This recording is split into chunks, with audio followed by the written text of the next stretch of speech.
बिस्मिल्लाहिर्रहमानिर्रहीम। अस्सलाम वालेकुम। खुश रहें, आबाद रहें, जहाँ भी रहें हैप्पी रहें और हेल्दी रहें। तो मैं हूँ फ़ायज़ा और वेलकम करती हूँ आपको चटपटे पकवान में। आज चटपटे पकवान में बनाऊँगी मूंग और मसूर की तड़के वाली दाल। ये दाल मेरे घर में फरमाइश करके बनवाई जाती है। दाल की रेसिपी बहुत ही टेस्टी है, ज़रूर ट्राई कीजिएगा। रेसिपी इंशाल्लाह आप लोगों को पसंद आएगी। रेसिपी अच्छी लगे तो प्लीज़ लाइक कर दें और चटपटे पकवान को सब्सक्राइब भी कर लें। देखिए, मैंने इसे सर्व किया है उबले हुए चावल के साथ। आप इसे चपाती के साथ भी इंजॉय कर सकते हैं। तो चलें जल्दी से चलते हैं अपने किचन में और बनाते हैं मज़ेदार सी ये मूंग और मसूर की तड़के वाली दाल।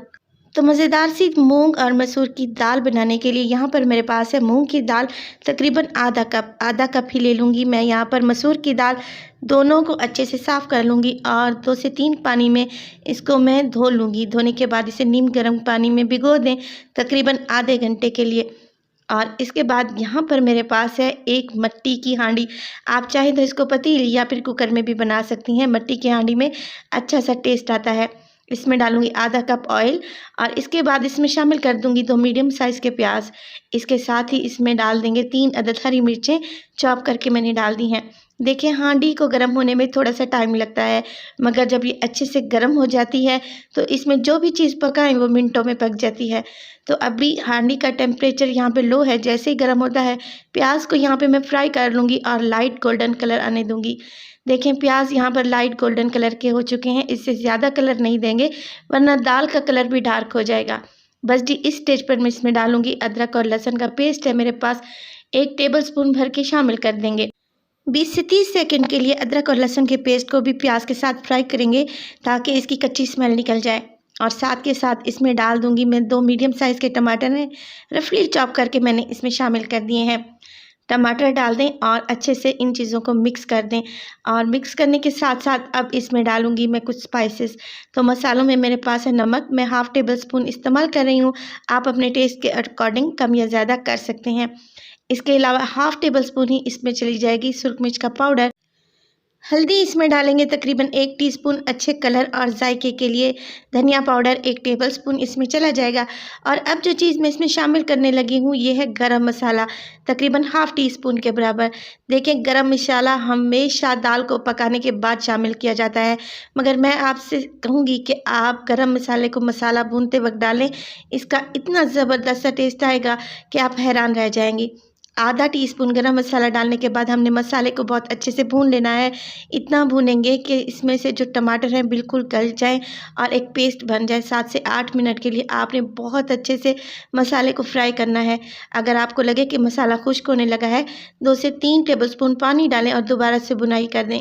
मसाला मैं अच्छे से भून चुकी हूँ। अब इसमें शामिल करेंगे दाल जो कि मैंने भिगो कर रखी हुई थी। देखें, ये अच्छे से फूल चुकी है। अब दाल डालने के बाद हमने दाल को भी अच्छे से मिक्स कर लेना है और दाल की भी यहाँ पर हमने भुनाई करनी है तकरीबन 4 से 5 मिनट के लिए। आप देख रहे हैं टमाटर बिल्कुल भी नज़र नहीं आ रहे और प्याज बिल्कुल गल चुके हैं। इसमें दाल को भुनेंगे। रेसिपी अगर आप लोगों को अच्छी लगे तो प्लीज़ लाइक कर दें और चटपटे पकवान को सब्सक्राइब भी कर लें। तो दाल को मैंने अच्छी तरीके से भून लिया है, ऑयल निकल आया है बाहर। और अब इसमें डालेंगे पानी, क्योंकि दाल को हमने यहाँ पे गलाना है, सॉफ्ट कर लेना है। दाल मेरे पास थी तकरीबन 2 कप के बराबर और 4 कप मैं इसमें डालूँगी पानी। तो नीम गर्म पानी का इस्तेमाल किया है मैंने यहाँ पर दाल को गलाने के लिए। इससे दाल बहुत जल्दी गल जाएगी और हमें ज़्यादा इंतज़ार नहीं करना पड़ेगा। अच्छे से मिक्स कर लें और कवर लगाकर इसको पकने दें तकरीबन 15 मिनट के लिए। हांडी में दाल बहुत जल्दी गल जाती है और बहुत ही टेस्टफुल बनती है। जब तक दाल गल रही है हम क्या करेंगे, मेरे पास है यहाँ पर देसी लहसुन की कलियाँ, तकरीबन 7 से 8 अदद। देसी लहसुन का बहुत ही प्यारा सा फ्लेवर आता है दाल में। अब हमने क्या करना है, इसको क्रश कर लेना है मोटा मोटा सा। देखें, कुछ इस तरीके से लहसुन क्रश हो गया तो इसको एक साइड पे रख दें। चलते हैं दाल की तरफ। इसको पकते हुए तकरीबन 15 मिनट गुजर चुके हैं और माशाल्लाह से देखें दाल कितनी अच्छी से गल चुकी है। उसकी वजह यही है कि मैंने इसमें नीम गर्म पानी शामिल किया था। और देखें, मज़ेदार सी दाल हमारी यहाँ पे तैयार है। अब इसमें डालेंगे ढेर सारा हरा धनिया।